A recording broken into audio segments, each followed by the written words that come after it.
We'll offer brief praise. Om Ajnanatimirandasya Gnananjana Shalakaya Chakshurmittam Yena Tasmai Shri Guruve Namaha Namam Vishnupadaya Krishna Prasthaya Bhutale Srimate Bhaktivedanta Swami Nityanamini Namaste Saraswati Devi Gauravani Pracharini Nirvishesha Shunyavadi Pashyata Destarani Jai Shri Krishna Chaitanya Prabhu Nityananda Sri Advaita Gadadhara Sri Vasadi Gaura Bhakta Hare Krishna, Krishna Krishna, Hare Hare, Hare Rama, Rama Rama, Hare Hare. So, the topic we've been discussing is doing responsible work without having pride. That is the topic we're discussing. I know all of you may not be there last class, but I'll give you a quick summary and then we'll start from there. Essentially, overall, whenever we do some responsible work like preaching, there is always a possibility that we can get pride, that we may become proud. Why? Because of certain things that are usually going wrong at the consciousness level. So, one is when we accomplish something, we tend to take the credit for that for ourselves. That's why we become proud. Second is whenever we do something responsible work, we accomplish something, we also get appreciation from others. Then that also may lead to pride if we are not situated in right consciousness. That's what we were discussing last time. So essentially, we discussed about how Prithu Maharaj handled the appreciation given by the bards. Especially, first of all, he checked what are they saying, is it true? Right now it's not true because I not accomplished those things currently, but they are saying it. So I should not accept that praise right now. Number one, he said. Number two, even if they're right, even if I do those accomplishments, even if I accomplish those things that they're praising me for, then it is not appropriate to appreciate me, it's appropriate to glorify Supreme Lord together. So, that is the second aspect he was saying. And the third aspect he was describing, Prithu Maharaj was describing to the bards was that even if I do all the things that you accomplish, even if I accomplish all the things that you are glorifying me for in the future, it's appropriate to do so without me being there. So I should not try to get, okay, now you appreciate me, now you appreciate me, like that. That's not mood of a Vaishnava. That is the few things we learned from Prithu Maharaj, how to handle the appreciation. Then other principles we discussed was how we need to, whenever we are given responsible service, the success of service is already accomplished because of the blessings of the superiors and Krishna. We discussed with the example of Lord Brahma, how Lord Brahma was given the service to do secondary creation in this world. And when he approached Supreme Lord and asked me, please give me the Shakti to do this activity, to do this service, please give me the ability to do this service. And then he also asked me, please let me not become proud, please let me remain humble after doing this service like that. So when they heard that, and Supreme Lord heard that, he said, when I give the service, you already have the necessary power or potency to do the service. So he already received the blessings from Krishna as described.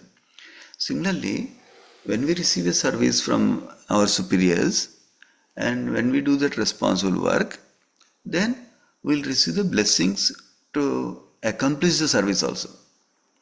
So, it's commonly described in Guru's instruction is embedded the potency to carry out the instruction. So whenever Guru gives instruction, sometimes we might feel, oh my God, how can I do this like that? But Guru usually gives the necessary empowerment also along with it. So when we start contemplating on that service and start doing the service, we'll be empowered by the Guru like that. Similarly, on the basis of the superiors, Vaishnavas, when we're getting the service, we should understand that they are giving us the potency to do it also. Naturally, what does that mean? That means when we get accomplishment, we need to understand it's not my greatness, I did it like that. It's because of the blessings of the superiors, this service went well like that. So that we need to remember. When we remember that, then we don't become proud like that. Another aspect we discussed is uh, so we don't expect praise from somebody, because a Vaishnava who has godly qualities, he knows we need to glorify Krishna, not myself like that. He's not self-centered. He's Krishna-centered. Krishna-centered means he wants to serve Krishna, he wants to please Krishna, not my mind, my senses like that. So similarly, we should not offer praise and praise to unqualified people like that. So that's not appropriate also. So then we should not, and we also discuss how when we are sharing, for example, when we are giving a class and we are sharing what we read from the book, what we read, what we heard from a class from a devotee or acharyas, or we are sharing from some acharyas commentaries, we need to remember that the praise that we get belongs to those acharyas, belongs to those Srila Prabhupada whose book we are reading and sharing. So we should not become proud by understanding the source of whatever we are giving is someone different than ourselves. When we remember that whatever I am able to do in this service, whatever accomplishment I am able to get in this service, is because of some devotee that trained me in the past for this service, that some devotee who shared these resources for me for this doing this service, then we naturally do not become proud, because we give the credit where it belongs to the right devotee. So this is also we discuss with a term called superconductor. We are honest that the service is going to the right person. We discussed example of Srila Prahlad Maharaj. How Prahlad Maharaj gave the credit to Srila Narada Muni, who is his spiritual master. So then we also discussed how Lord Krishna himself personally is happy to glorify others instead of glorifying himself. We discussed one example of Bhishma Dev. Krishna, when Yudhishthira Maharaj was lamenting after Kurukshetra war, oh my God, all this war happened just because of me, so that I can become king like that. So when that happened, then different sages who were there assembled, they all tried to pacify Yudhishthira Maharaj, but they could not pacify him. Even Lord Krishna himself personally tried to pacify Yudhishthira Maharaj, but he could not pacify him. But Krishna, inst- Krishna instructed Yudhishthira Maharaj and Pandavas to dress in royal attire and go to the battlefield where Bhishma Dev was lying down on the bed of arrows. And then Yudhishthira Maharaj inquired from Bhishma Dev, and Bhishma Dev pacified him nicely, Yudhishthira Maharaj. So yesterday evening in the Sunday feast class, I was discussing how Bhishma Dev gives the principle of Dharma Vipra Achyutashraya. That in that context, Bhishma Dev says, nobody can know plans of Krishna. But as long as we follow Dharma, as long as we follow the guidance of Vaishnavas, Brahmanas, as long as we are trying to please Krishna with everything we are doing, then we can be assured we'll progress spiritually and Krishna will be pleased. We don't have to worry whether I'm doing according to the plan of Krishna or not, like that. Because when we're following scriptures and we're following Vaishnavas, they're only instructing us according to the plan of Krishna. So that's how Krishna purposefully ensured Yudhishthira Maharaj is not pacified with sage's instruction, with his own instruction, but he gave the glory to Bhishma Dev in pacifying Yudhishthira Maharaj. Similarly, when Krishna assisted Bhima, Krishna went along with Bhima and Arjuna to Jarasandha. And then they invited Jarasandha to a fight. And then Bhima was fighting with Jarasandha. But Bhima was getting defeated. So Krishna gave him the idea how to kill Jarasandha by separating him into two parts of the body like that. Like right in the middle. Because when he was originally born, he was born as two parts. And then one yogini, one Rakshasi combined him into two. Combined into one from two parts. So that's why actually that Rakshasi name is Jara, and the Sandha means combining like that, joining like that. So now Krishna gives the main clue for Bhima to kill him. But after Bhima killed Jarasandha, when he went back to Yudhishthira Maharaj, the palace where they were staying, Yudhishthira Maharaj was proud of Bhima and he was patting Bhima. So now Krishna didn't say, "Oh, I am the one who did everything," like that. Krishna let Bhima be glorified for the act of killing Jarasandha.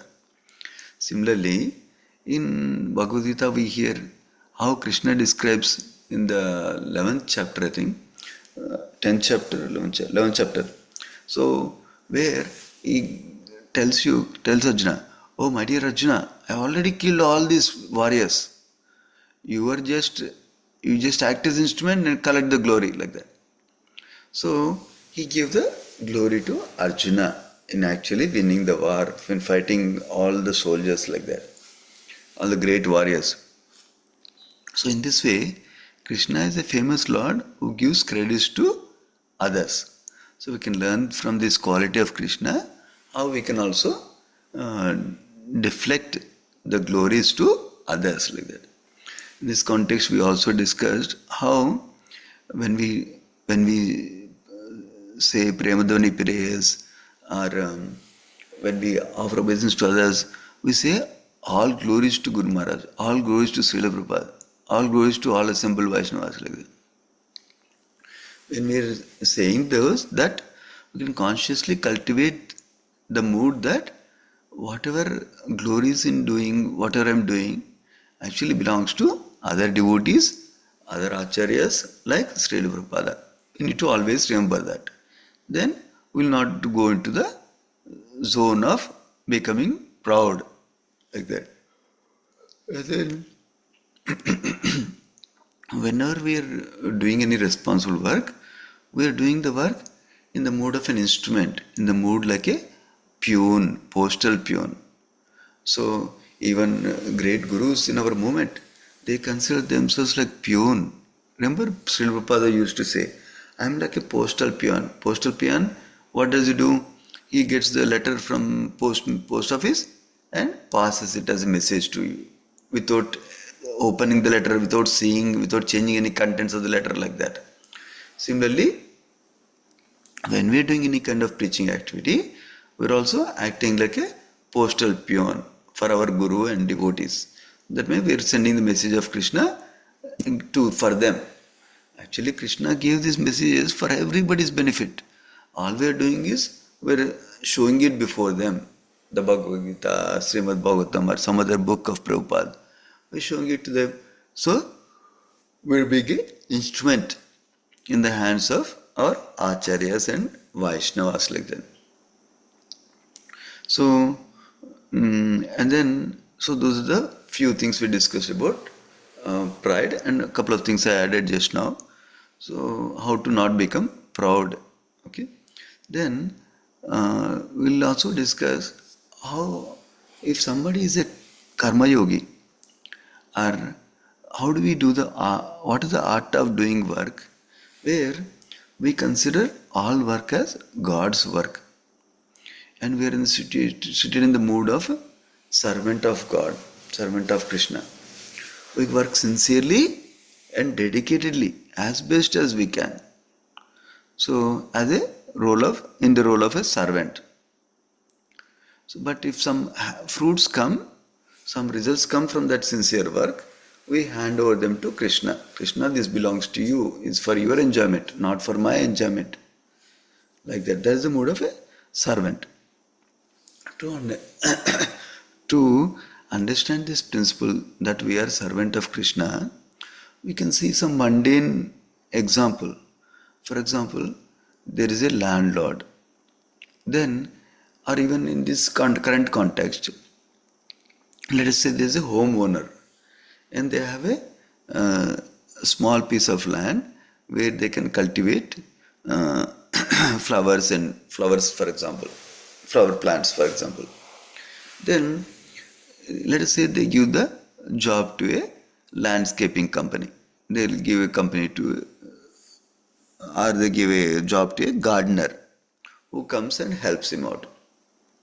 So, for example, I had a gardener. What do? I tell them, okay, uh, here are the plants that I'm giving you, and here are the instruments we have. You can use these instruments to do the gardening like that and plant the flowers like that. So now the gardener puts all the effort to do to to prepare the soil, to take out any weeds, to plant the flower plants like that, and regularly comes to do maintenance of it also.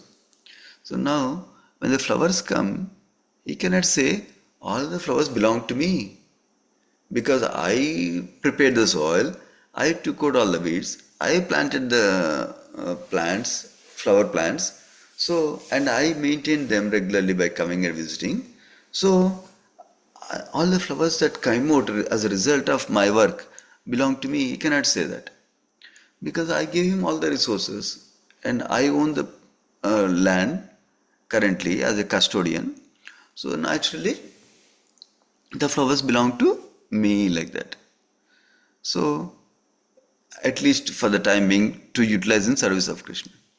So, similarly, whatever we are able to do with our faculties of intelligence our physical abilities, whatever we are able to do, we are able to do because of the resources that Krishna supplied to us. Because of those resources, we are able to do something. So when we understand that, then that means we are understanding that Krishna is the proprietor of everything we have. Then naturally, the proprietor gets the results. So whenever we get any accomplishments or great results, we offer that result back to Lord Krishna himself like that. So essentially we should not be in the doership mentality, but we should cultivate the divine mentality. Or we should not be in bhogavriti, that means enjoying mentality, but we should be in sevavriti, that means service mentality like that. So Lord is supplier and we are custodians, we are currently carrying. So now, so to 650, I'll mention briefly one more pastime. Most of you know the pastime of Govardhan Puja, where Lord Krishna, observing that Indra was proud, then he curtailed his pride by lifting the Govardhan Giri with his pinky finger on the left hand like that. So in that pastime, we see how Indra, because of the position, he forgot the position was given by Krishna. He is a representative of Krishna. He is supposed to receive the offerings and give it to Krishna, pass it on to Krishna. But instead, because he became proud, thinking that he is the doer, he became blinded with pride and he sent even the Samvartaka clouds, which are only meant to be used during the devastation, to destroy the Krishna's most dear Vrajavasis, including the cows that are more dear to Krishna like that. And Indra actually uses curse words for Krishna, like he is a cowherder in the demeaning sense, like that he is arrogant, like that he uses words. These are coming out because he became blind of his power like that. So whenever we get position or power, we should be careful not to become blinded with it, which we discussed. We can not be blinded when we remember the source and the credit where the credit belongs to, like that.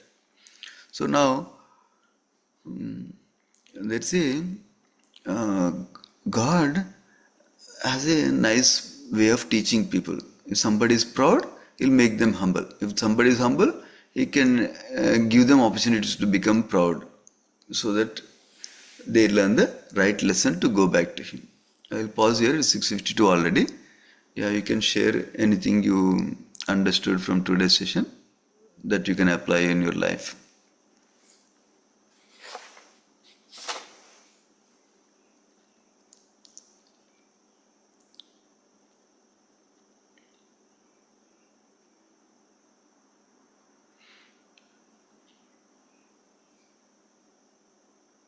Yeah, please unmute and share, because we have only a short time. I have a class at 7 o'clock I need to give also. So I'll be dropping by that time. Each of you can share one thing.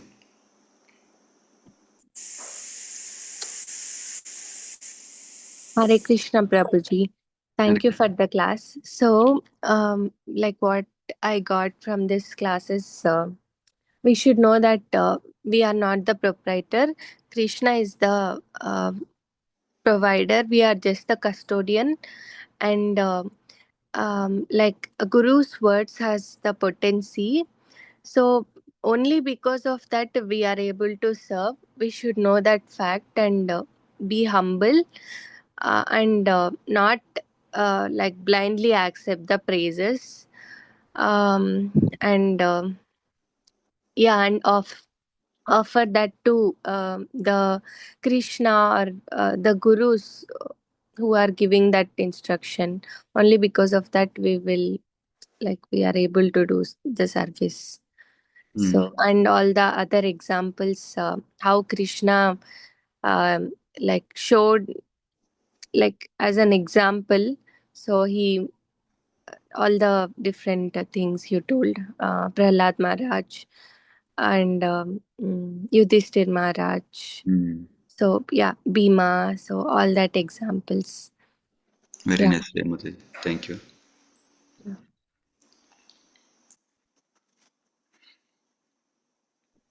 Hare Krishna Prabhuji, and I like the example of which where you mentioned about Indra. He became pride, but to get the love of Krishna, we cannot be, we cannot have the pride in our hearts. Otherwise, Krishna won't reveal the uh, Krishna prema to us. So, yeah, Prabhuji. Hmm. Sure. Thank you, Shashank Prabhuji. Yes, that's an important point you made. Thank you.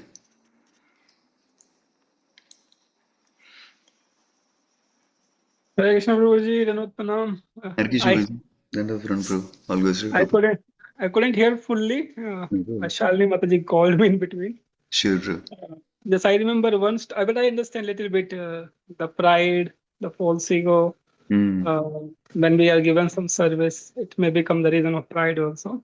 There Hmm. is a very nice example of King Nagush, Hmm. and it comes from Mahabharata. You know how he was a wonderful, great king, Hmm. and he was given responsibility to lead the demigods even sometime. Hmm. Hmm. But then, because of power, prestige, position, you know, he got attracted with the wife of Indra, Hmm. and then wife of Indra, Sati, she told, you have to come in the palanquin by the seven rishis, Hmm. Saptarishis, Hmm. and he came to the Saptarishis, and he was so in hurry, he kind of offended all the rishi, Hmm. and then then they cursed him, and then he became an animal. Hmm. I don't know what is that. Which animal he became? You remember I that don't remember, Prabhuji. chamberlain? Something. He became an animal. Uh, Basically, Pandava told him he was the ancestor of Pandavas, hmm. but because of such a nice, great king, just because of power, prestige, position from the king of heaven, he has to take a birth as an animal, Yeah. and because it is such a dangerous thing.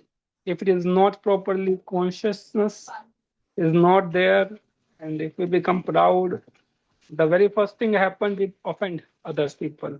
Mm.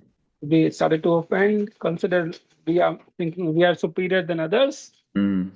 and that's how the whole day starts. I just remember this story. I like this story. Yeah. Thank you for sharing, Prabhu. Nice pastime. Okay, Hare Krishna. Thank you, Prabhu. Thank you, Prabhu. Veda Sai Mataji, we are waiting for you. Hare Krishna Prabhuji. Hare Krishna. Please enlighten us. Uh, there is nothing to enlighten Prabhuji. For me, um, yesterday, Sundarananda Prabhuji gave a very nice lecture in the temple. So that is only evolving in my brain than today's lecture. Today's lecture also, I did get some points. But yesterday's Prabhuji was mentioning that the examples of Radhanath Prabhuji, which he used to give us when he gives his lecture, the three monkey story, three monkey and the dog, that one, and the jewel story. So, Mm. Prabhuji. Sure. Thank you, Mother. Yeah. Yeah, that's it. Monkeys and hats, three hat sellers, indicating about the three modes of nature. Yeah, when we are affected by mode of passion, then we become proud like that. But when we are in mode of goodness, then we understand. Okay, Understand. that's how we can connect yesterday's session to today's session on that topic. Yes. Thank you, Mother. Okay, Hare Krishna, everyone. Have a wonderful day. Sri Rupadi ki jai. Vanchakalpatarabhesha kupasantu beyocha. Paditana pavanebhyo vaishnebhyo namo namaha. Thank you, devotees. Hare Krishna. Thank you, Prabhuji. Hare Krishna. Hare Krishna.